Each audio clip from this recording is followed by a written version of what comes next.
Welcome to On the Verge. This is Zach Spedden, joined as always by Bob Fallon and Nick Stevens. And on tonight's episode, we've got a lot of big news to get to, including several promotions that were announced in the minor leagues on Monday, headlined by Colton Cowser and Joey Ortiz making the jump from AA Bowie to AAA Norfolk. But there are some other big ones in there as well that we'll get to in just a moment. In addition, we're also going to take a look at the Florida Complex League and Dominican Summer League seasons, now that both of them are in the books. Talk about the influx of talent that has hit the Delmarva Verge roster in recent weeks. And we'll wrap up the show with a look at a possible contract extension for Adley Rutschman on the heels of the Seattle Mariners agreeing to a large extension with their prized young player, Julio Rodriguez. That's all coming up on tonight's show. But first, we want to shout out new members of our Patreon community, and I will turn that over to Bob. Yeah, so I don't know why, but all of a sudden we got a big rush of patrons the last couple of days here. And thank you for those who have signed up. First up was Alex Clark, John Pfaff, Harrison Witt, Seth Dawson, and Jordan Myers. Thanks for joining up. We really appreciate the support, and I hope you find it worthwhile. I would say a well-placed tweet. Might have had something to do with that, Nick. I mean, we got some people in that Patreon group who know some things, so yeah. It's a good time. Yep. You want some insight before everyone else knows? Maybe it's an idea to sign up and get into that WhatsApp group. I don't know. Just saying. Well, we'll get into that news because we've kind of been alluding to it on our Twitter feed at DSL and the Verge now for close to 24 hours, and that was Colton Cowser and Joey Ortiz making the jump from AA Bowie to AAA Norfolk. That is not all that happened, though, however, as Daryl Hernandez will go from Aberdeen to Bowie after an excellent run between the two A-ball levels this year. And despite being just over a dozen games into his professional career, Judd Fabian is making the jump from Delmarva to Aberdeen after a phenomenal run with the Shorebirds. And we've got some Grayson Rodriguez injury comeback news, as Rodriguez is slated to make a rehab start for the Ironbirds this week. Will be his first time on the mound in an organized game since he hurt his lat back in the beginning of June. We're going to start here, though, with Cowser and Ortiz, and I think that for both players, this is really a well-earned promotion. Cowser, since he got to Bowie earlier this summer, has torn the cover off the ball, hitting .341 with an OPS of over 1,000 in 224 plate appearances. Ortiz, meanwhile, continues to flash impressive defense at shortstop and has really picked up the pace offensively in the last 2 months, giving him a .269 average with a .792 OPS and 15 home runs and 485 plate appearances for the Bay Sox. It's also worth noting that Ortiz, who was drafted by the Orioles back in 2019, will be Rule 5 eligible after this season. So this promotion to AAA probably all but signals that the Orioles plan to protect him from the Rule 5 draft with a 40-man roster spot this offseason. So some significant moves here, and I'll start with Nick. I think that for neither of these players, this is a particularly surprising development, but what are your thoughts? I said after he walked off Altoona, Colton Cowser that is, after he walked off Altoona on Sunday that I had seen enough. And I'm glad the Orioles agreed because he was clearly not being challenged anymore in AA. And I knew the strikeouts would decrease from his time in Aberdeen. That was never a concern to me, no matter how many times people said I should be concerned. But what surprised me the most is the power surge when he got to Bowie. I mean, he got 10 home runs in 49 games after he just had 4 in Aberdeen. And they're not cheap shots either. I think we were all obviously hoping for a bit more power when he moved up to Bowie, but 10 home runs in that span, I think exceeded at least my expectations of what he was going to do. And we're talking about 224 plate appearances where that on base percentage was .469, the 184 WRC plus. That's a substantial sample size here. So we're not talking about just a quick month in Bowie and look what he's done. This is a good amount here. And I think now he's going to get a full month at AAA to close out the year, put himself into a pretty prime position in 2023. And I think my only question with Cowser at this point now is do we think he continues to follow the Kyle Stowers path and maybe as an Arizona Fall League candidate, play across 3 levels, get substantial amount of time in at AAA, close out the year, go out to the Arizona Fall League, face some of the best pitching prospects in all of baseball, start next year in AAA for, a couple of weeks, and he's called up fairly early on in 2023. I wouldn't hate giving him that additional challenge, but with Joey Ortiz, I'm just happy for the guy, to be honest. He was slapped with this all glove, no bat stigma early on in his career and worked his butt off to become the hitter that he is. And now I think the word elite gets thrown around, loosely, and myself included, but he is truly an elite defender, in my opinion. And I think just like Cowser, he's exceeded expectations. Like I wasn't concerned a month or two in the year when he wasn't hitting that well, but as the season kept progressing and he continues to not hit very well, I was thinking, all right, is he ever going to be able to come back from this? And turns out he put in back-to-back months of over 1,000 OPS, and he hit 11 home runs in those 2 months. He had 9 career home runs up to that point. He more than doubled his career home run total in 2 months. So my only concern now with Ortiz is, like, we're fans. It's why we do this podcast, why we do the show. We have our favorites in this system. We don't hide that. And Joey Ortiz has become one of my favorites. And so now I'm just thinking, like, all right, sure, he's in this position now to get added to the 40-man roster, but do the Orioles think he has a home somewhere on this major league roster, or is he a pretty easy trade candidate in the offseason? That's the only thing now that I'm looking forward to. But yeah, fantastic job by both of these guys.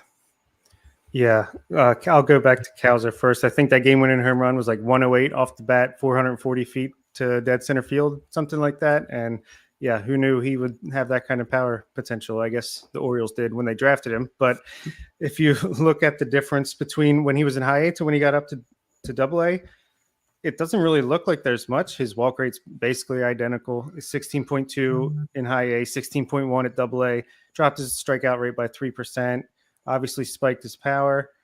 WRC plus is 60 points higher. But what I noticed was that he's using the whole field a lot more. In high A, he was pulling the ball a lot, and his percentages were pretty evenly spread out once he moved up to double A, and he stopped hitting the ball on the ground as much. He hit the ground ball percentage of 51% with the Ironbirds. It's down to like 35.5% with Bowie. So obviously that'll help things out. Plays a underrated center field, I think. So yeah, he's on the Kyle Stowers path for sure, but I could see him, if he has a really, really great month here and then just comes into spring training looking even more improved. If they want yet another shot at one of those rookie of the year bonus draft picks, maybe he starts the year on opening day. So it'd be interesting to see what the Orioles do as far as the outfield goes this offseason. That'll be interesting to watch. And then with Joey Ortiz, it's just a matter of 2 halves of this season so far. If you look at before July, he was batting 206 with a 596 OPS, walking only 6.5% of the time, striking out 20.2% of the time, a 119 ISO and 63 WRC plus, over 252 plate appearances. Once July 1st hit, over 208 plate appearances, he hit 355 with a 1059 OPS, an 11.1% walk rate, only striking out 12% of the time, 279 ISO and 184 WRC plus. So well deserved. Obviously, he's got the defense. If he can even hit like in the middle between those 2 halves, then he's going to be a major leaguer for a long time. Yeah, it's interesting when you think back to April. We were getting a lot of the "why aren't you more worried about Cowser" and his strikeouts. I think it was after about 10 games, 2 weeks, somewhere in there, his strikeout rate was hovering around 40%. That has dropped down. His strikeout total for the year is going to be higher than I think any of us would have expected. But month over month, it has dropped down to levels that I think are more normal for him. And what happened in the process was we started to see the walks come up. And then particularly from about June 1st on, he's been hitting the ball a lot harder. And I think that power surge combined with the move out of Aberdeen, which is not a home run hitter's park, kind of led to him tapping into the power a little bit. And just to go since May 1st, Cowser in 93 games is a 436 on-base percentage with 13 of his 14 home runs, most of which came at double A. So the power really has come along. And like Bob said, I think his defense in center field is underrated. I don't know that 10 years from now I see Colton Cowser as a center fielder necessarily, but I think for the first few years when he's in the major leagues, he could more than handle a position. And Ortiz, his defense is elite. And what I was looking for over the first few months of the season was, maybe if the bat doesn't come quite back around for him, that glove will still allow him to stick around for a while. He's always had a good plate approach. So, maybe he can find a way, even if the bat doesn't come back. But then the bat did come back in the last 2 months. And I think what we've seen is he settled some of those questions that were left even before the season started, which was that power uptick we saw in 2021 sustainable?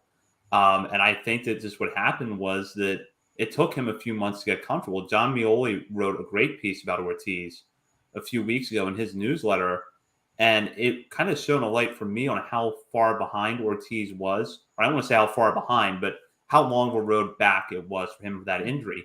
He couldn't start swinging a bat normally until February. So you think about it, he didn't have that off-season ramp up that a lot of players have, and I think it just took time for him to come into play. And as for what Nick brought up, we'll see. I think if the Orioles, do make a move this offseason and trade from some of their minor league depth, the middle infield would be an obvious place to start. And some teams would probably love Ortiz. But at the same time, you could probably put Ortiz at AAA next year, let him play every day for the first few months. You have a nice double play combination in him and Connor Norby. And then when you have that good problem, you figure it out then. Yeah, I'm about that. I'm about, let's not rush to trade these guys if we don't have to. But I mean, obviously, if you got to do what you got to do if you're Mike Elias and the team's ready to contend. But I don't see any reason why Ortiz, like you said, couldn't start the first half all in AAA. And then, if there's an injury comes up, or if he has a great start and there's a guy they want to go acquire, maybe he's even more desirable then. So plenty of options. No need to rush any of these things. And the depth is so big and coming up so fast that, you don't have to make a rash decision here. But yeah, I agree. And Jeff Ponce over at Baseball America, actually, he put out an article today that I'm probably going to quote a few times tonight, but it was just a list of a bunch of prospects who basically to target in fantasy baseball, right? But it was just a bunch of Orioles on this list, including Cowser, and he mentioned the strikeout rate. The strikeout rate has dropped since June 1st, a 24% strikeout rate to a 15.3% walk rate, and made a note about the defensive value. He says Cowser's combination of elite swing decisions, blossoming impact, and defensive value could see him turn into another young major league regular for the Orioles. So clearly, it's good defense there. And that's being noticed. The swing decisions, we've seen that. Like, that's from the jump. I mean, it could. I mentioned when we first got to watch him last year in Delmarva that his patience at the plate was just different. We talk about that with some guys, but you could just tell, like, he sees the ball so well and he knows that strike zone. I thought better than anyone I had watched last year, anyone in the system, to be totally honest. And he's really showing that this year. And the strikeout rate, did jump in the beginning, but he was settling in. He had some issues, and he's been overcoming those issues, all part of the player development process. Can you imagine a day when the top three in the Orioles lineup are Colton Cowser, Gunnar Henderson, Adley Rutschman? Some pretty decent swing decisions and patience at the plate there at the top of the lineup. But one thing I noticed when I was going through Cowser's Fangraphs page today is I was going through 2-week increments and just looking at, he didn't slump at all. I think he was over 1,000 OPS pretty much in every single 2-week stretch, except for one. He was around 800. So he was very, very consistent to be that good for that long. Definitely well-deserved promotion. Can you also highlight just look at the game logs since he went 0 for 4 with 4 strikeouts and told the ref to go get a new job. He really didn't say that, but put the umpire in his place, which I fully support doing. He went on a whole nother tear since that game like 2 weeks ago. So yeah, I feel like Colton Cowser is not a guy that you make mad because he's just going to take it on the ball. And we saw Sunday what happens when all of that gets unleashed on a baseball. It's a thing of beauty. We've got a lot of time in the next few months to have this discussion, but I did want to kind of throw it out there now just to see what your initial thoughts are. Cowser is now at AAA. He'll have about a month. As Nick mentioned, maybe he does get some Arizona Fall League time. Could you see a scenario where Cowser is on the opening day roster next year and the Orioles have not just one, but perhaps 4 opportunities to pick up that Rookie of the Year draft pick with him, Gunnar Henderson, Grayson Rodriguez, and DL Hall? And maybe Jordan Westburg? Yeah, Jordan Westburg too. So there's possibly 5. I could see a scenario where it happens. I would say it's a long shot. I mean, that would take like an incredible end to the season and just even more vast improvement going into next year and showing it off in spring training. And it would take a trade to happen to free up the space to do that. But I don't think that's out of the possibilities. I think he could handle it. I think Fangraphs Steamer page had, or is it Steamer? I don't know, whatever their little thing is it says what a player would do at the major leagues right now. Had Cowser at a 110 WRC plus predicted for the rest of the season if he was in the majors right now. So yeah, I think he could hold his own. I don't think it's likely, but I think it is a possibility. Yeah, it'll be interesting to see if we see an influx of rookies on opening day rosters next year as more teams try to shoot for that draft pick. But yeah, it's going to be interesting to find out. But yeah, I think I agree with Bob that it definitely is a long shot, but that's why I mentioned the Arizona Fall League. Like, what if he does play well in AAA, and then he goes to the Arizona Fall League and gets challenged and has a tremendous Fall League experience? It's not completely out of the question. Odds are extremely low, but it's some fun to think about over the offseason. Yeah, exactly. Low odds, and a lot of it would probably depend on things beyond his control. I don't see it happening if the Orioles keep their current crop of outfield/DH options around going into next year. But if there is a trade and you seemingly have an open spot in the outfield going into camp next year, I would have to think Cowser's name is going to be in the mix. But a lot of time left before we see how that works out. We'll go down to Daryl Hernandez now, who goes all the way from Delmarva to Bowie in what has been one of the more impressive seasons that any Orioles minor leaguer has had. Hernandez, who turned 21 earlier this month, had the kind of season at Delmarva last year that I think in most organizations would have earned him a promotion to high A. But with the Orioles' stacked middle infield depth, not leaving a ton of opportunities for everyday at bats, he went back to Delmarva and showed improved power and was a better hitter overall.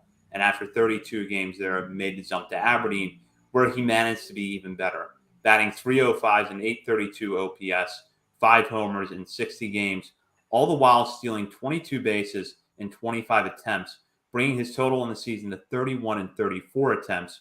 He rounds it out with 11 homers, 54 RBIs, and an .840 OPS between the two A-ball levels. And he will now be a starting infielder in Double-A over the final month of the season. It's just 21 years old. And this is a player who coming into this year that I think the three of us liked, but we still didn't know entirely what to make of. He still seemed young, raw. The walk rate in Delmarva last year had been really low.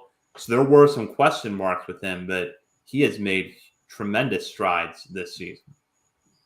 Yeah. And I know I had, and all of us probably mentioned him as a possible breakout candidate coming into this year. Wish I would have been a little more firm in that prediction because he clearly is the breakout player of the year for this system, unless I'm forgetting someone off the top of my head. But he goes back to Delmarva, clearly frustrated, rightfully so. But like you said, the walk rate was low last year. He didn't hit for much power. He comes in and his walk rate was actually 5.8%, which was 1% lower than it was in 2021, but struck out even less. And the power showed up. He started hitting for doubles, for home runs, obviously stealing some bases, 132 WRC plus. Then he gets promoted up to Aberdeen. And I feel like he's been even more impressive since he got the promotion. He's got a 126 WRC plus, but he's only striking out 16.9% of the time, 8.6% walk rate. So he got that up to like a league average level. And even the power was still there. He's got a 150 ISO in that notoriously tough to hit, especially for power. In Aberdeen, Lido's Field, whatever you want to call it, 13 doubles, 3 triples, 5 home runs. Like you said, the 22 stolen bases. So love to see it. Love it for the guy. And just another very talented infielder in this system that can clearly still perform when he's feeling under pressure or not, exactly happy with the situation as he was in the beginning of this year. But hey, he used it as fuel instead of turning and hiding away from it and failing. So I love it. I love what he's provided. And another one who I would be really sad if he was traded because his value is getting higher and higher. But man, this system is loaded with infield talent, especially at guys who are drafted as shortstop, and Hernandez is right there in the top of the group. Yeah, just a couple of the stories that we've heard when we hear what he's gone through and what he's had to overcome and what he's dealt with internally, it's fascinating. To see Hernandez in this place. Like you mentioned, he just turned 21 like 3 weeks ago, and now he's in Double-A. You got Kobe Mayo, who's 20 in Double-A. I mean, that's just tells you exactly what the organization thinks of these guys. You mentioned the power. He hit just 6 home runs all of last year in Delmarva, and he matched that total in Delmarva again this year. and 270 fewer plate appearances. I think I've written that in like a couple articles at Baltimore Sports and Life because I think it's fascinating. Last year we enjoyed his season. We talked about him a lot last year, but it was like he'd go on these massive, I can't remember off the top of my head now. I've written about this as well, but I think he had at least 3 different stretches of 20 game on base streaks, and then like a 15 game on base streak and a 13 game on base streak. Just these ridiculous stretches he would go on, but it was always just 1 for 4 or 0 for 3, 0 for 4 with a walk. And that's kind of what he did. I mean, the OPS was like 6 something. So nothing really jumped out, not a lot of extra base hits. And this year in Delmarva completely turned it around, and he gets that bump up to Aberdeen, and the batting average went up like 20, 30 points. The on base percentage went up more than 30 points. Little less power numbers, but he's getting on base. And I noticed he's got a big spike in his line drive rate as well. So we know he's got the power. And that's something that I think every national report on Hernandez talks about, is that there's more power in the tank. I think I've seen that written, I don't know how many times, by other people outside the organization.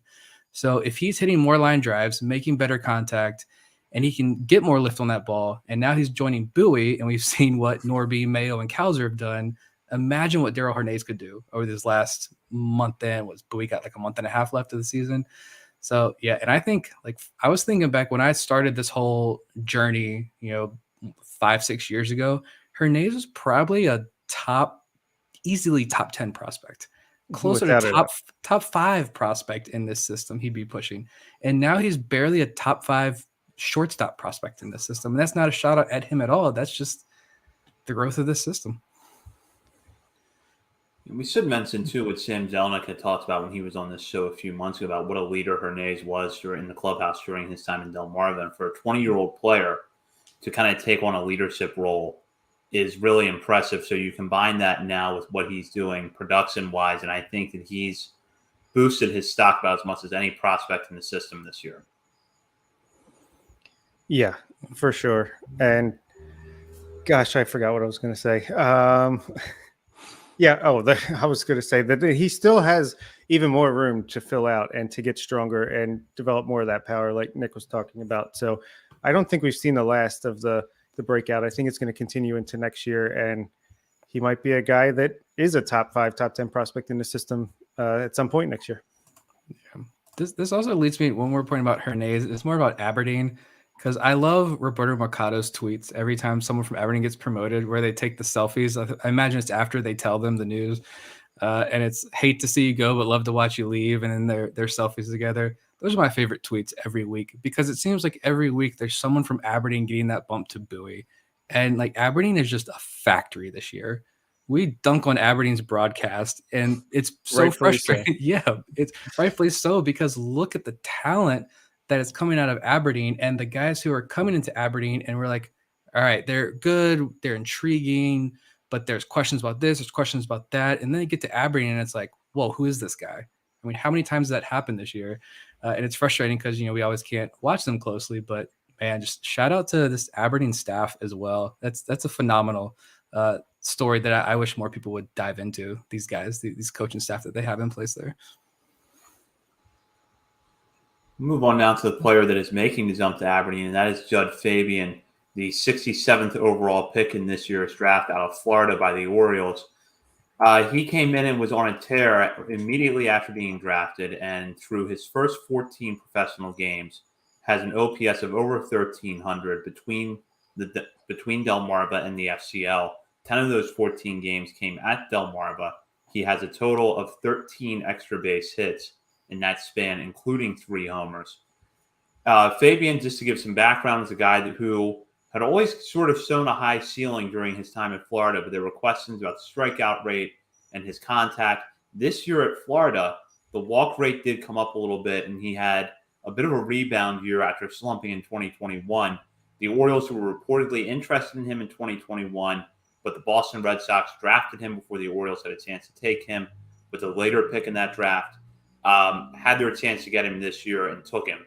And this is a pretty quick and surprising entrance into professional baseball for Judd Fabian to make the leap to high A Aberdeen. Yeah, well worth the wait for Judd Fabian here. I mean, goodness gracious, he's got a 241 WRC plus for the FCL, and then a 244 WRC plus for for Low A Delmarva, more walks than strikeouts, and the strikeout rate is pretty low at that, walk rate pretty high. He's just not hitting the ball on the ground. He literally didn't hit a ground ball when he was with the FCL, and he's only hitting the ball 14.3% of the time in Delmarva. So if he can lay off the bad pitches, walk more than he strikes out, and never hit the ball on the ground, I think he'll be okay. Yeah, this is why I said, I think since draft night, that Fabian to me was the prospect that I was most intrigued by, because if he could get into this organization and hit, we know the defense is really good. We know he went back to Florida, and you mentioned he improved the walk rate. The strikeouts went down, but pretty much everything else statistically kind of stayed the same or improved. Like, he really didn't sacrifice, seemed to, at least, we don't have all the good college data, but just kind of looking at his college numbers, he didn't really sell out in any area, but he improved in the areas that people dinged him for.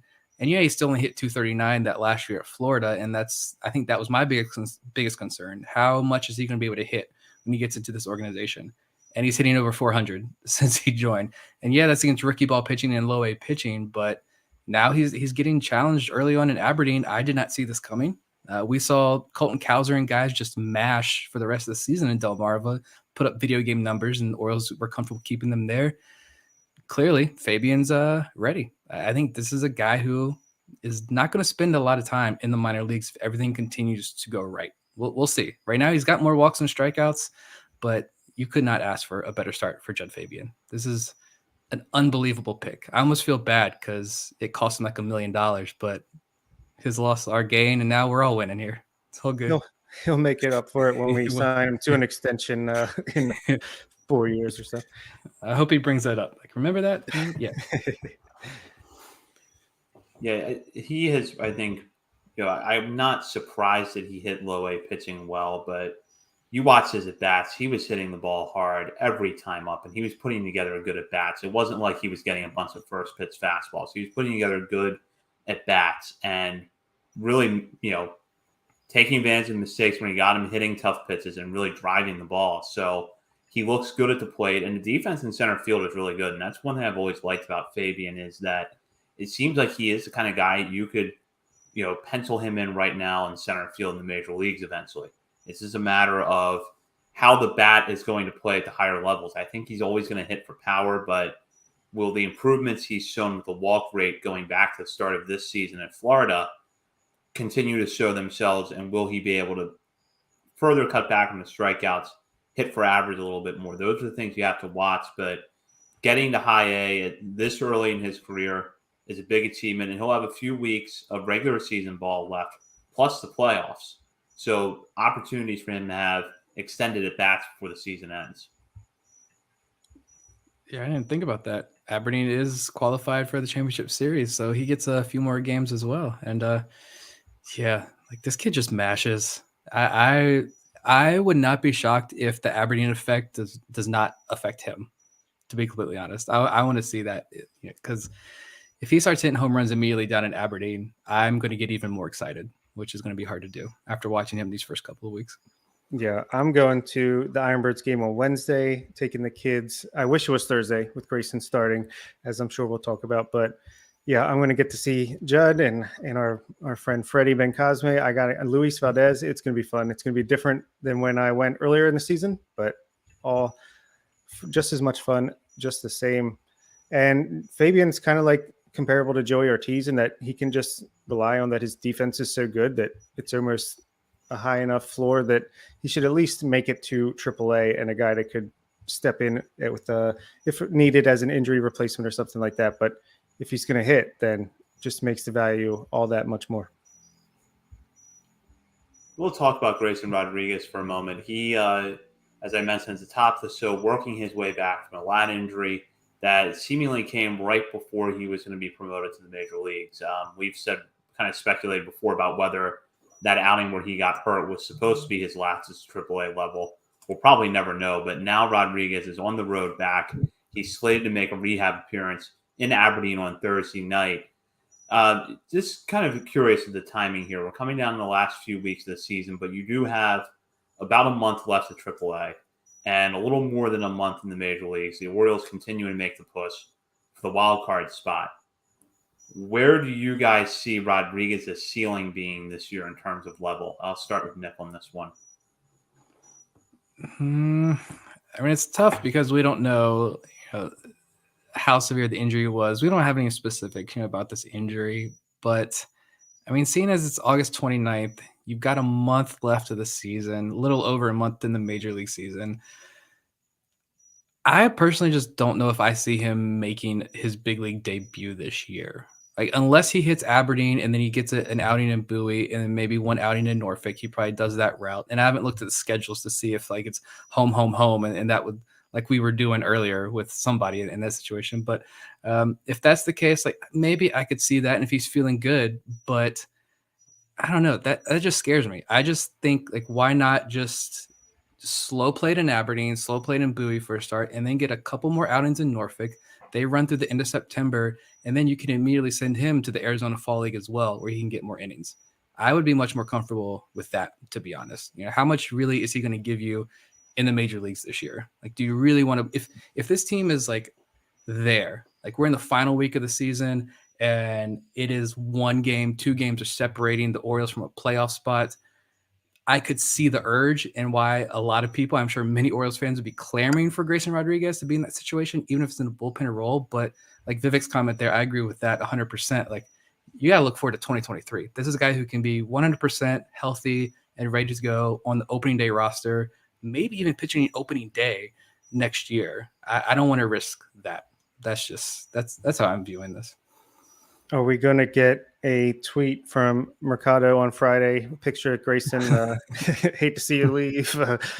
Love to watch you go, or whatever. He's on his way from his rehab. But yeah, I think I'm in agreement with you. And I think you can let him get back to where he's comfortable making starts for Norfolk again. And then you can just keep one eye on the season where, hey, if he's looking healthy and dominant and, it's the last week or two of the season and you're really right there knocking on the door, you could use him either in the bullpen or in the rotation at the major league level. But I don't necessarily think it's going to happen unless it's like a very unique set of circumstances where you need his skills and he's looking like he's more than healthy and ready to do it. But yeah, I'm in complete agreement, but I'm just glad he's healthy. And I would think he's a shoo-in for the Arizona Fall League at this point, because they're going to want to get his innings ramped up a little bit heading into 2023. Yeah, I agree with you guys. I think a lot of things would have to fall into place for him to make the major leagues, because I just checked. Nathan Ruiz had reported on Monday before we started recording this show that it wasn't clear how Rodriguez was going to be used in his first start in terms of his pitch count or his innings limit. I did just look at the schedules, and it does line up that Bowie will start a home series against Richmond the day after Labor Day, which will be next week. And then the week after that, Norfolk will start a home series against Charlotte. So maybe Rodriguez does make one start each at the 3 affiliates next week. But I think unless all 3 of those starts are at a normal pace, you would really have to accelerate things for him to get to the major leagues in time for the end of that, for the season finale in early October. So, and I think you're also going to see too, just as he's beginning to ramp back up, the Orioles are going to have a pretty good idea of whether or not they're still in it. And if they're still in it, they can make the decision then to bring him up, go ahead, put him on the 40-man roster, which we're going to do in the offseason anyways, and give him an outing before he's in the rotation next year. If not, keep him at Norfolk. Like Bob said, send him to the Arizona Fall League, and he comes into camp with the mindset that he is pitching in the opening day rotation next year. It's not a question of does he go back to AAA or not. It's going to be major leagues. And we'll go here to a question from AJ, because we were planning to talk about this next. Do you think Gunnar gets a call up tomorrow? Pretty much last day to put him on the 40-man. The Orioles have until Thursday. Thursday is when the rosters will expand to 28 players for the final month of the season. Henderson not on the 40-man roster right now, and in fact, it's not Rule 5 eligible until after the 2023 season, but it's pretty much a foregone conclusion that Henderson's going to get added to the 40-man sooner rather than later. I think we're going to see him, and I would not be shocked if he debuts during the Cleveland series this week, which will start Tuesday night. But curious to get your guys' thoughts.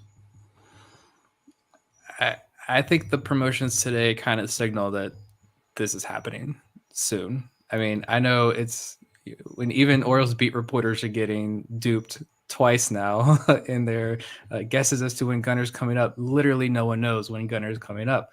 But when you bring Joey Ortiz up, a premier shortstop to Norfolk's roster, and you look at that, I said before we came on, I was waiting for somebody to tweet out like Caden Grenier and or Greg Cullen or some of these a pair of these infielders were released. And that would have made me kind of more hesitant, saying, all right, they're making space for Ortiz. Gunner can still get at bats. Westberger can get at bats. So can Ortiz. Maybe he's not coming up quite yet. But I think you make these moves today. It sets up perfectly to bring up Gunner tomorrow. But, we'll see. I mean, I think it is an issue. It's not an issue of is he going to come up? It's just when. But, yeah, he's definitely coming up. And my only thing with Gunner Henderson is can we stop fixating on the freaking strikeouts? Every single comment, like Dan Connolly's army coming out with the strikeout takes on Gunnar Henderson. Enough already. He's at the lowest strikeout rate of any stop, lower than any stop he had last year. And he's 21 years old in AAA. Apparently people just forget now his age when it was he's 20 years old. Look what he's doing. He's 21-year-old in AAA with the lowest strikeout rate other than Bowie earlier this season. So stop fixating on the strikeouts. He's fine. He's going to come up very soon. And hopefully it makes a big impact. That's all we can hope for. Well, amen to that. But yeah, so I do think there's a good chance it's tomorrow. If it's not tomorrow, I think it could be Friday for the home series against Oakland, even though I know September 1st is Thursday. You could add him to the 40-man before that and then just call him up on Friday. Most likely, I think it's in the next couple days. And the Ortiz promotion obviously is a signal to me that it is very likely to happen. But also the fact that Corbin Carroll got called up today and is making his major league debut for Arizona tonight. He's in a very similar situation to Gunnar Henderson, and Arizona decided that this was the week, this was the day that he was going to come up and get enough at bats to, get some experience, but still be eligible for them to get a draft pick next year, rookie eligibility once he's on the opening day roster next season. And the Orioles were off today, so to me that means Gunnar will be up tomorrow. It's just a guess. I thought he would be up this time last week, but they waited one more week because I think they want him to get every day at bats when he's up, and I can't argue with that. So yeah, we shall see when it happens. I said when, not if. It will be exciting, but we'll see. I'm glad you mentioned Corbin Carroll because I just want to look at the league as a whole for a minute. This is the first year under the new collective bargaining agreement where a lot of these rules about rookie of the year voting and draft pick compensation are coming into play. Basically, a team could gain a draft pick if a player is on their roster for a full season. I believe it's finished as first or second in rookie of the year voting. The Diamondbacks are in a much different spot than the Orioles right now in the sense that they're really just playing for respectability down the stretch. They're not going to the playoffs. But Corbin Carroll is a very similar prospect to Gunnar Henderson. They're frequently cited as either the first or second best in the game.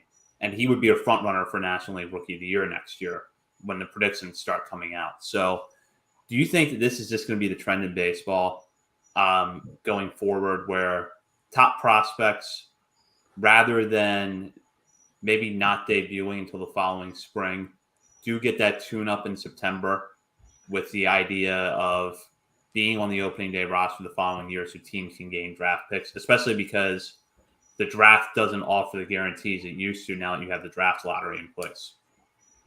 Yeah, I mean, you did see more higher rated prospects begin the year on the opening day rosters this season, and I think it's pretty well known that Adley was looking to be one as well before his injury. At that point, they decided, we might as well just let him ease into it and get him up as soon as possible while, I don't know, maybe they wanted to, just in case he doesn't finish in the top two of the rookie of the year, we can get next year out of him. But I mean, maybe it hurts guys that like Gunnar could have been up in late July, early August, but it's like, hey, if we just wait a little bit longer, we can get him up and still have him eligible next year. But also it could help guys that otherwise, like Wander Franco, wouldn't be up till late the next season or early-ish the next season. But hey, let's get them up, let's get them a taste, and they'll still be eligible for it. Yeah, it's complicated, but I don't know. I think I like this situation better than the previous situation. I wish they could have just found a way to completely remove all the games around this situation. But yeah, I don't know. Yeah, it is still a game because, and we don't have to agree with it. I don't think many people do agree with it, but the rules are in place, and GMs and teams are going to take advantage of those rules the best they can. And so that's why Gunner's not up right now, right? It's because, yes, he can help this team. Speaking of that Jeff Ponce article earlier today, he's like, Gunner is days or away from a call up and could really potentially make an immediate impact in this playoff race. And I kind of think the same. He's not going to come out firing every single night. We know rookies are going to struggle. He's going to take his lumps, but his explosiveness and his potential to impact the game on any night, I think could have a major impact down the race. But you bring him up too early, then what if he is playing well? And what if this team is right there and then you're forced to bench him because you want to hold onto that eligibility? Teams are not going to want to deal with that. So if you wait a couple more days, now you're entering this phase where we know he can get 4 at-bats every game. We know we're going to give him 1 day off, maybe 2 days off a week, just standard, and we can get away with that.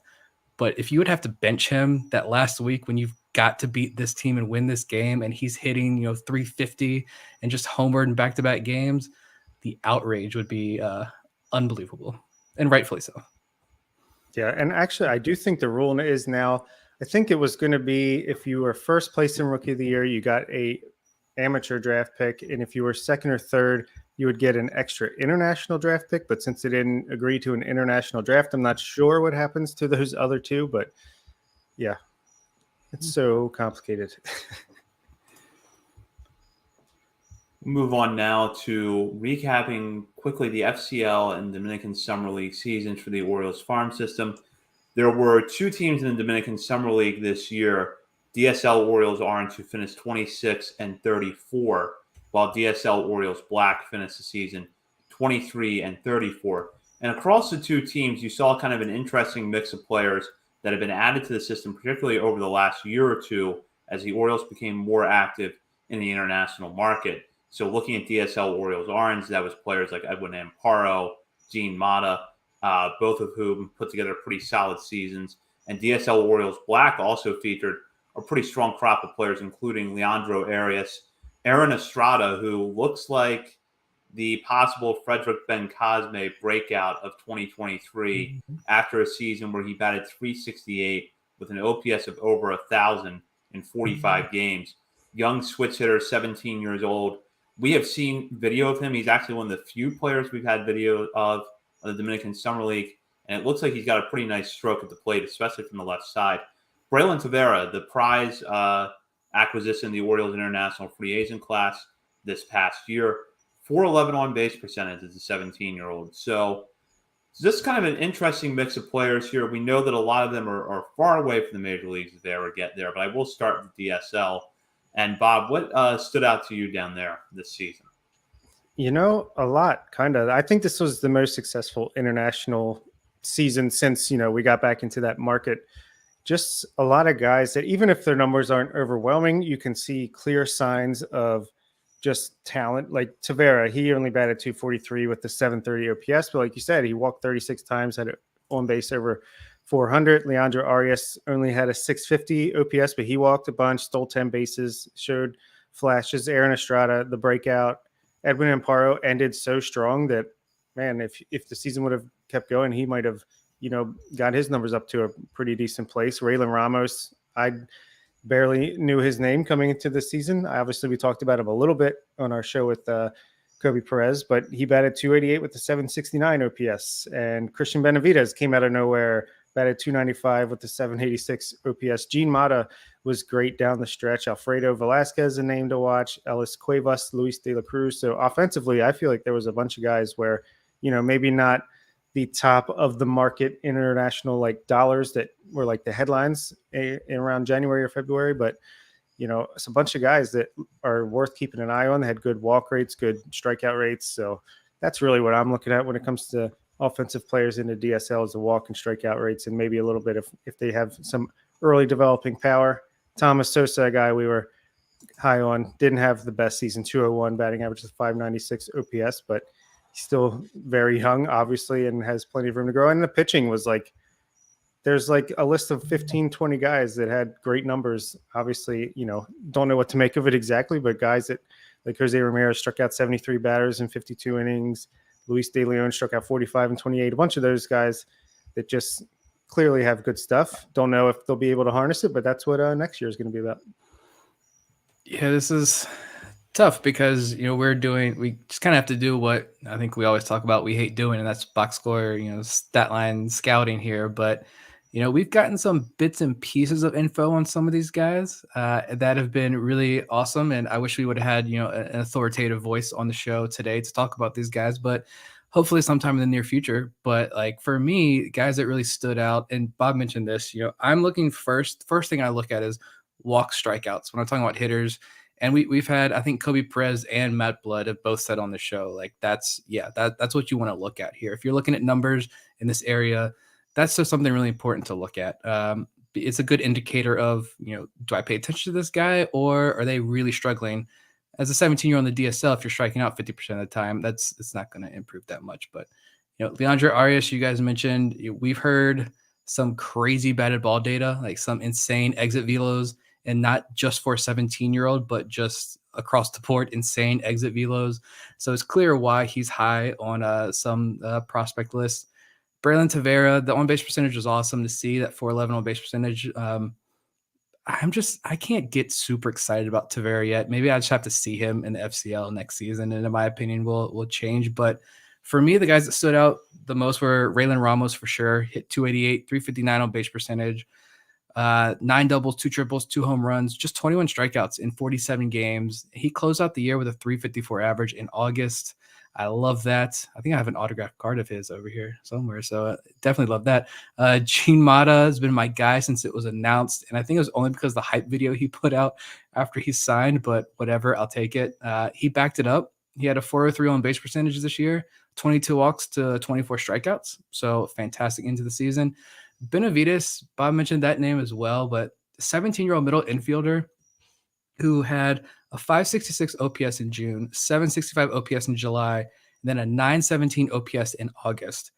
He had 2 extra base hits in the first 2 months of the year, had 6 extra base hits in August. And I went back and looked, and Ben Badler in his kind of review column of the draft class actually had Benavides as the sleeper to watch in this draft class.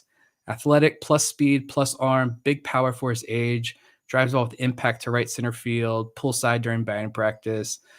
Pretty much just mentioned if he can keep the strikeouts down as he moves up, this is going to be a guy to watch. So that's good to see. And he definitely did strike out a good bit. Edwin Amparo too. Yeah, this is a guy who I think, if I remember correctly, didn't he get the 3rd highest signing bonus, I believe? So yeah. When the calendar turned to August, he flipped the switch like so many of these other guys. And he had a 1017 OPS in the month of August. So clearly something clicked there, which I think is awesome. Kobe Perez name dropped him a few times on our show. This is a guy who I think no one really talked about, but had a fantastic into the season. So clearly things are working for him. That's good to see. Aaron Estrada, I don't think we can say enough good things about Estrada in that season he had, but yeah, a couple of guys on the pitching side of things for me, names I just wanted to highlight real quick were actually 2 guys who signed at odd times, Brian Batista and Noelan Cuevas.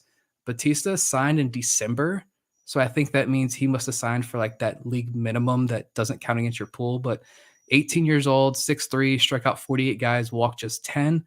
You love to see that for a pitcher. Noelan Cuevas is a lefty, a little bit older, but he struck out 40, walked just 12, 2.08 ERA. He also signed in December. And then Jose Leandro signed in May of this year. But he's a 6'3" lefty who we saw some video on. Big curveball already, good breaking stuff, a lot of strikeouts. Did walk a number of guys, but had a 1.91 ERA. Leandro, Cuevas, and Batista are 3 guys, as far as pitchers go, that I'm definitely keeping my eye on in the FCL next year. And Luis Cesario, the guy who the Paul Fry return. Had some good games, but overall just kind of statistically decent. The FCL now, they finished their season 16-39, and the clear offensive standout was a player that was regarded as one of the best young hitters in the Orioles system coming into 2022, and that was Samuel Basayo.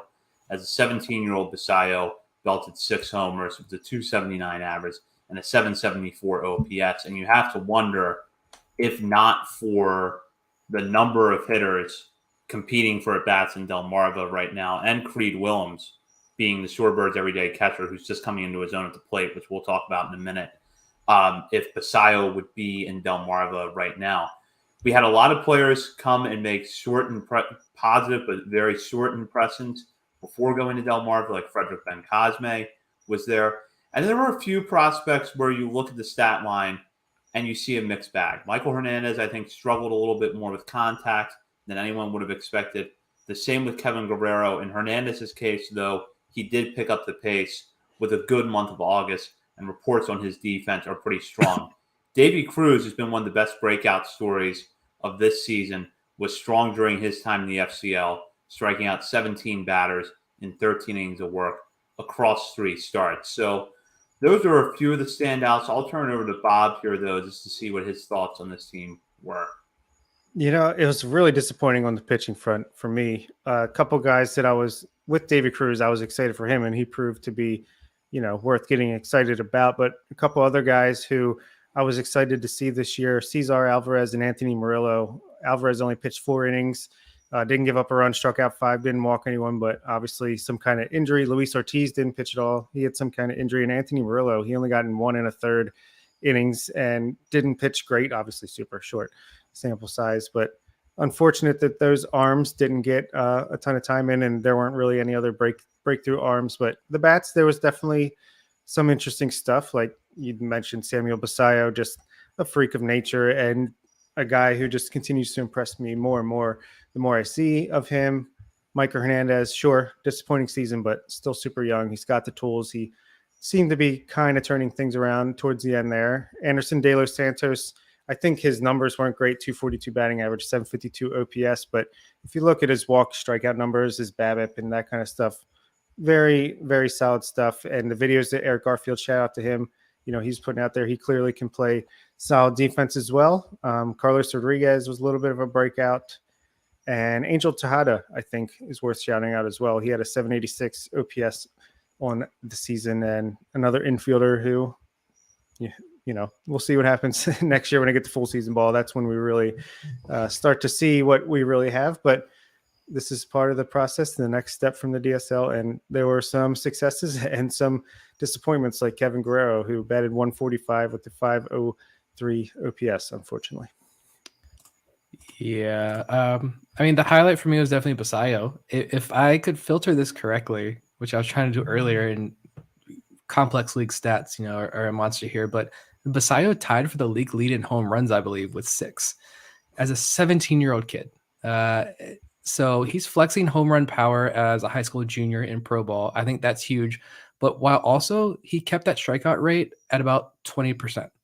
So for me, that says a lot about his potential. Big power hitting catcher with a good eye at the plate, good swing and miss numbers as a teenager. He's going to be 18 years old and in Delmarva next year with 11 pro home runs already on his resume. Just absurd. We'll see what happens as far as position goes, but we saw the reports earlier this year.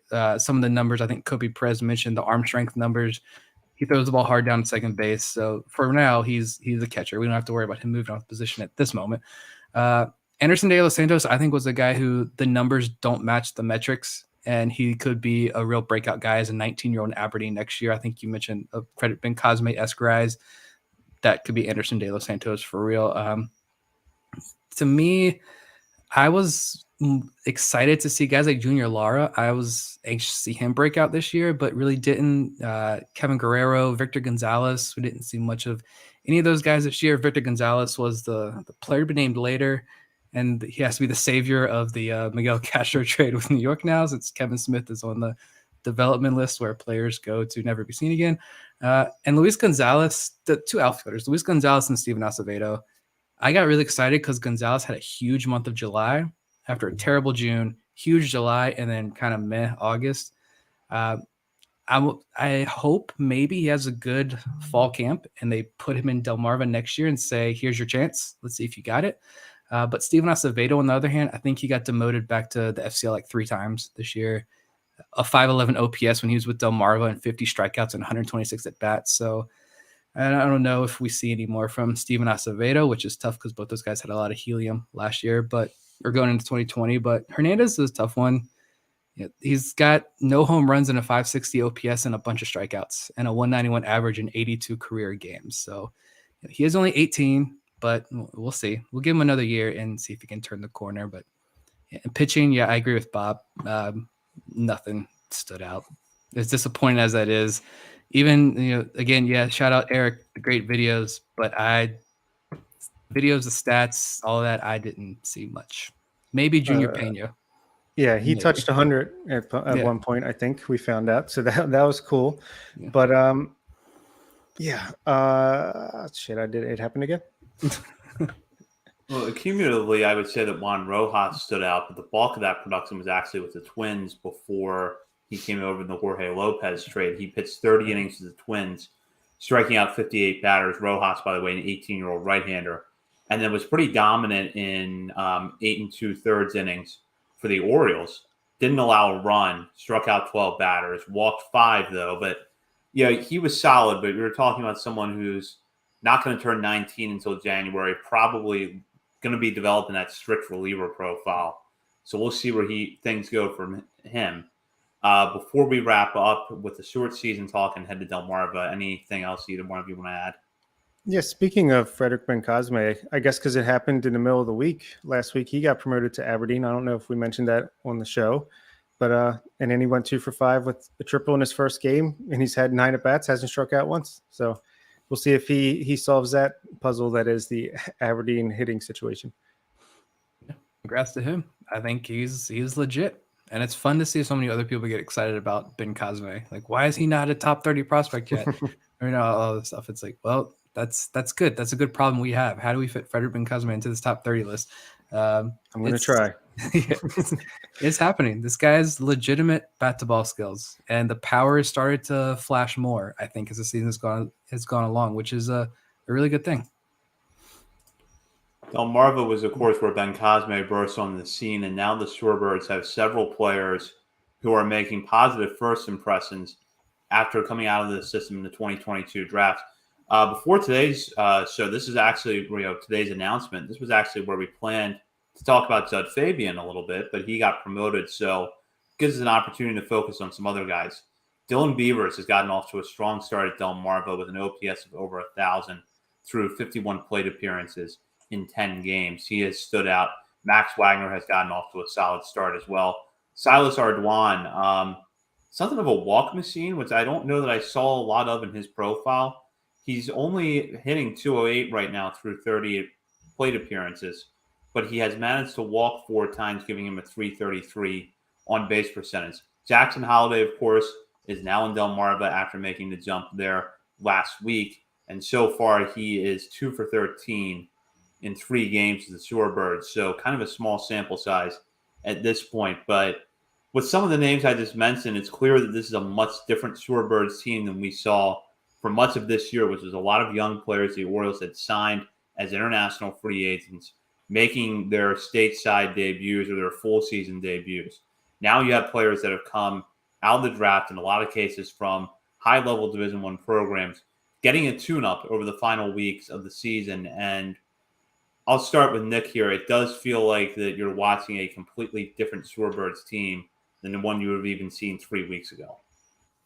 Yeah, this is the must-watch game, I feel like, most nights. But we said this last year, I think, as well at this time. But these guys are aggressive, and I think in a really good way. Like, you see the potential with Dylan Beavers. He's making a lot of fantastic contact so far. More singles and doubles, but he's coming up with the clutch hits. I don't think he's trying to do too much. Very, like, Colton Cowser-esque at-bats, I think, from what we saw when he was in Delmarva. I think it might take him a little while for that power to come through, but when that organization can unlock the power, I think you see, again, a Colton Cowser-esque rise for Beavers next year. I actually really enjoyed watching Adam Crampton. I think I mentioned him as like a guy who I fall for those, defensive Wizards guys, but he just shoots the ball the other way consistently, which I love to see that. And Jackson Holiday, like you see it. Now we finally get to watch him play. I think he didn't play Sunday, so Saturday. I want to say he came up with the bases loaded, or there were guys on. He was in a game-winning situation there. and he hit a ball. I thought he just fouled it off.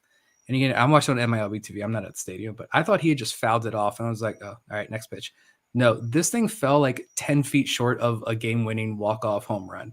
And like, how? There's no way that ball just traveled almost 400 feet, but it did. It's just easy power from this kid. I love the swing, but yeah, Max Wagner just gets beaned every chance he gets. I'm scared for him, but he's patient, not striking out a whole lot. That's the thing. These guys are showing the same thing the draft class showed last year. Strikeouts are low, walks are high. They're getting on base, and they're hitting the ball hard. And so we'll see next year. This gets me excited again for next year to see. All right, it's Aberdeen again when these guys all move up together. Yeah, I guess Max Wagner is this year's Hudson Haskin or Brett Cumberland, the guy who's going to get on base any way he can. And I like that. Hopefully it doesn't lead to too many injuries. But yeah, the holiday swing is just so easy, and the ball just explodes off the bat. You love to see it. We talked about Judd Fabian, Dylan Beavers. Yeah, it's been great. But the guy who's been surprising to me is Carter Young. Obviously, we signed him to an over slot deal for $1.3 some million, and it's small sample, but he's got a 346 batting average, 832 OPS with 3 doubles in a walk so far with Delmarva. I thought, especially coming off the injury with Vanderbilt and the bad season he had, I thought maybe, it would take some time before the Orioles could work with him and get his offensive numbers back up. But he was even 4 for 14 with the walk in the FCL. So he's off to a good start. We'll see if it can last. And, yeah, I like Douglas Hodo. He's got 5 walks, 2 stolen bases so far. Adam Retzbach, he's got 6 walks. All these guys, they clearly like guys that can take a walk. And I think I'm going to have to take a walk after this podcast, considering how many times I forgot what I was going to say. Talking about the Shorebirds lineup of late, it wouldn't be complete if we only limited this discussing the 2022 draft picks, because we've had a couple of players emerge as breakouts this month. Creed Willems, who has known the Shorebirds for most of the season, delivering by far his best month offensively for the Shorebirds. So he's trying to put a strong finish together to the end of this season. Reed Trimble, meanwhile, a player that we were not sure we were going to see this year after a shoulder surgery over the offseason, has been with Delmarva since about the middle to end of last month, and offensively has picked up the pace. Hit 2 home runs, and if you watch his at-bats, he's putting together quality at-bats. He's hitting the ball hard, and the power was one of the things we were wondering about Trimble coming out of Southern Miss. Would it translate? And while we don't have enough of a sample size yet to know if it's going to at professional levels, you can see that some of the improvements he's making down the stretch here with the Shorebirds are allowing him to tap into that power a little more. Yeah, I go back to Creed because I mentioned him the other day at the end of an episode, and 837 OPS this month. And that walk-off blast he had the other night was beautiful. Probably his best swing of the season. And it came just minutes after I saw people talking, like trashing him online, and which makes it even better. He's a 19-year-old kid who is commanded this pitching staff with turnover, probably a language barrier as well. We've mentioned this before with Creed. I mean, he's catching as well. It's the hardest position there is to adjust to, and he's learning, and he's developing, and he's growing, and we're seeing that. And, Adley has had high praise for him. Drew Rama's come on the show and had high praise for him. And I'm not comparing Adley to Creed at all in terms of prospect status, but the leadership attributes that we highlighted so often when Adley was coming through the system, I see that in Creed. The way he interacts with his pitchers, he's taking cues from Adley. You see that on the field. So shout out to Creed Willems to end this season on a high note. And yeah, Reed Trimble, it's still the same thing. Like, just stay healthy, just get these at bats. I just want to see him in that batter's box for the rest of the year. I honestly did not think that we would see Trimble at all this year. So this is just a pleasant surprise. This is all a bonus for me. The power's coming through, decent eye at the plate. Look at Joey Ortiz and how long it took him to come back from surgery. Reed Trimble had shoulder surgery. So let him settle in. And he's if you want to pick at something, he's not hitting lefties. I think I noticed that. He's hitting like under 100 or something ridiculous against lefties. But, he's going to finish the year in Delmarva and get more work at fall camp, likely start next year at Aberdeen. And we finally get a full healthy year of Reed Trimble, and we see what we finally got in him. But it's good to see him come on strong at the end of the year.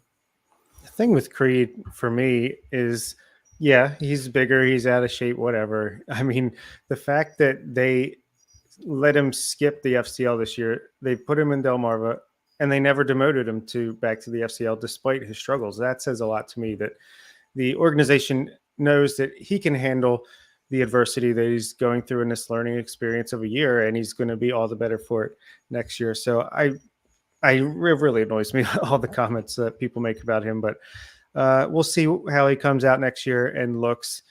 And what was I going to say? Yeah, I like what I've seen from Reed Trimble. I think the power, yeah, I'm not worried about the power with the shoulder injury. I mean, we'll see next year when that comes in, but he's just putting good swings as the season has gone on. He's got more comfortable. Obviously, he had a great game when he was like 3 for 4 with the walk one game last week, and then he was 1 for 3 with the walk on Sunday. So he's getting in the swing of things, and unfortunately, the season is ending in about 2 weeks. But we'll see if he goes to the AFL. I don't know if they're going to think that he's ready enough for that level of competition, but yeah, I like what I've seen from him lately.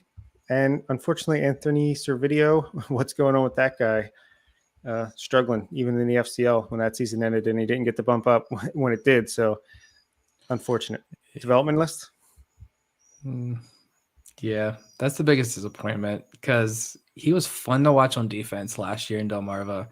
We know the walk numbers were, I think I called him the walk god numerous times.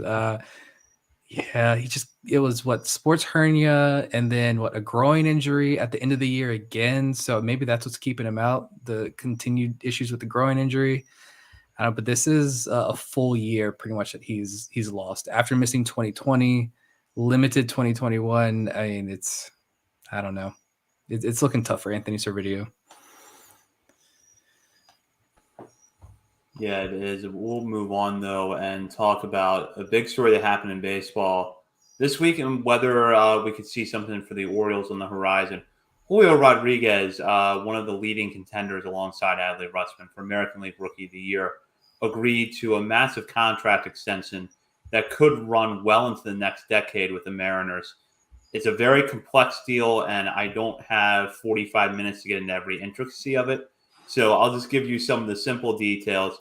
The base of the contract is 7 years, $105 million that will start in 2023, plus a $15 million signing bonus.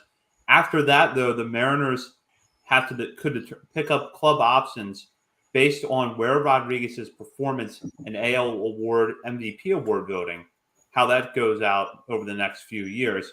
They would have to pick up that option after the 28 season.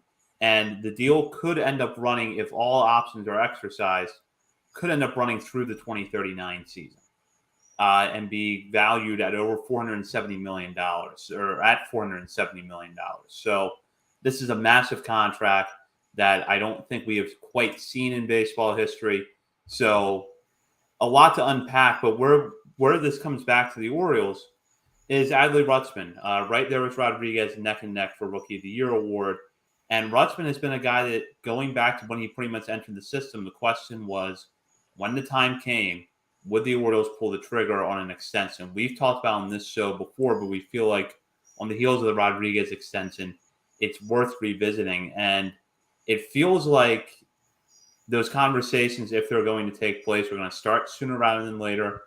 Bob, I just want to get your thoughts on, number one, do you think that the Orioles and Rutschman will explore an extension sometime between now and the start of the 2023 season? And what could you see that looking like if it does happen?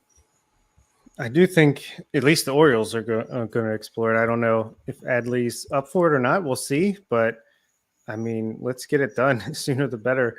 I'd love to see an 8 to 10 year deal, but this Julio Rodriguez contract might be precedent setting. I don't know if teams or players are going to like this type of deal more, but yeah, I mean, I think Adley would probably be similar to the Wander Franco extension if we were going to do that. So maybe like, I don't even know. It's hard with the arbitration and it's going to be cheaper in the beginning, but I think the team would love to do it. It's all about if Adley's up for it. And yeah, add it. We can do 8 years, $250 million. I'm fine with that. You solved it. There it is. No, I went back to old friends. We talked about this before when old friend Stephen Loftus actually put out what I think is the best article that I've seen written about this so far. I know there've been a few more, but Stephen Loftus is the man who the Braves got a good one. Still miss him. He kind of mentioned the three different options. I'm trying to scroll back here and look, but he mentioned three options, and this was before Adley came up, and we knew Adley was going to be this good. But the 6-year, $52 million deal, buy out the pre-arb years, that's not going to happen. Buyout option 2 was a buyout pre-arb plus some options, so it comes out 6 years plus 3 options. So a 6-year deal at $70 million could come out to 9 years, $126 million. And I think all three of us at the time said like that's probably the option you probably go. And then he said the Tatis mega style deal, which I think would now have to be the Julio Rodriguez mega style deal, but 12 years, $200 million. I don't know. Like, I don't do contract numbers and all this stuff. All I know is that for me, like, you've got to lock this down. I think and it would be the perfect first step this offseason, right? This team is winning. Top prospects are arriving. They're having success. I don't need to pull out pitcher by pitcher the stats of what these pitchers pitch like when Adley's behind the plate versus Chirinos is behind the plate. We've all seen it. We all know those numbers. We don't even need to see those numbers in front of us to understand the difference that Adley makes. But you look at the numbers, not just what he brings to the pitching staff, but like he's not just a potential rookie of the year candidate, but I think he's honestly, there's a legitimate argument, not just saying this as an Orioles fan, but a legitimate argument to say that he is the best catcher in baseball right now, or he is very close to being the best catcher in all of baseball. He's fourth in the majors right now in FWAR, second in doubles, fourth in walks. This is all among catchers. I did the 200 plate appearance threshold, and he's second on base percentage, second highest WRC plus, third lowest swinging strike rate. And this is all while he really struggled those first 2 weeks or so that he was up. Like, I don't think I have to convince this audience that Adley Rutschman is that good, but like, lock him down, show the rest of the league that we've shown the rest of the league that, hey, this team is for real. This team is a winning team. Lock your leader down and show the rest of these free agents like, hey, we got money. We're going to spend this money. Show the fans that you're going to spend this money. You've got to take risks. Of course, when Julio Rodriguez deal was announced, I think I tweeted like Adley's next. And then someone had to respond, Chris Davis, you're blocked. No, you've got to take risk, and Adley Rutschman is the guy to take that risk on. Like, lock him down, show the fans, show the rest of the league that this is for real. Make the trades, sign more free agents, and 2023 is going to be that year in Baltimore. I strongly believe that. I know there's some people who are hesitant because they don't like Mike Elias for whatever reason. They don't trust this front office. Maybe it's ownership. They don't trust ownership's going to give them the money to spend. I get all of that, but I just can't convince myself that this offseason is not going to be a ton of fun. And to lock Adley down would just be the start. Yeah, and honestly, there's not a less risky contract than these deals that are signed while these players are pre-arbitration, because look what the Braves have done with Acuna, Albies, and now Michael Harris. So, yeah, I mean, there's basically no risk because Adley's Adley, and I don't ever want to see him in another uniform as long as I'm watching baseball. Yeah, I think that the Orioles have to do something. The Rodriguez contract might not be a perfect comparison in terms of the amount of years it's going to run. Adley is 3 years older. He plays a more volatile position. So there are some different risk factors involved in Rutschman's case. But I revisited Steven's piece that was written at Baltimore Sports and Life over the offseason, and I think that I would still lean towards something that looks similar to the second scenario that Steven outlined. Maybe it's more of an 8 to 10 year deal, probably higher annual salary than what Steven had in there. And maybe the Rodriguez contract in some way ties in where, Rutschman could win American League MVP in the next 3 years. It seems like a very realistic possibility. Maybe there's a bonus or, a player-friendly option that automatically kicks in if Rutschman does win the award or he finishes runner-up. There's probably a lot of ways that Rutschman's representatives could be creative about it that I'm not thinking of right now. But I think you have to start somewhere, and I think the Rutschman extension is the best place to do that. And I think what you have to consider is that even teams that don't spend a lot of money still find a way to lock players up. The Rays did it with Wander Franco. They did it with Evan Longoria back in the day. The Guardians did it with Jose Ramirez. That was one that I didn't see coming, but they signed him, and I think that was the right move. The Oakland A's are notorious for extending players. Of course, they trade them later on, but they will extend players early in their careers. So I think before you want to go out and try to get a big free agent in, or you want to trade for a guy that maybe has a year or two left on his contract and convince him to sign an extension in Baltimore, you got to invest in your core. And I think investing in Adley Rutschman is a significant way to do that. So if I'm the Orioles, if they haven't started those talks already, I would be starting them as soon as possible and hope to have an extension in place by the time the 2023 season starts and know exactly what the next 6 to 8 years are going to look like. And you can start to plan to build around Rutschman for what should be a really special prime of his career. I mean, honestly, I might even consider the same for Gunnar Henderson at this point, even though I know it's Scott Boras is his agent, so probably not likely, but explore it with him. The pitching, Grayson, I think you can wait a little bit just because it's so volatile between injuries and stuff, but I would try to lock even Cowser in the next year or two. Like, let's get some of these guys that we think could be like staples to this team, lock them in so that they know, hey, we're in this together for the next X amount of years and let's do it. Yeah, I mean, even the Pirates gave Cabrian Hayes $70 million. Like, we can give Adley Rutschman a contract if the Pirates of all teams can give Hayes a contract. But yeah, I just think you look at the wall and the impact that's had.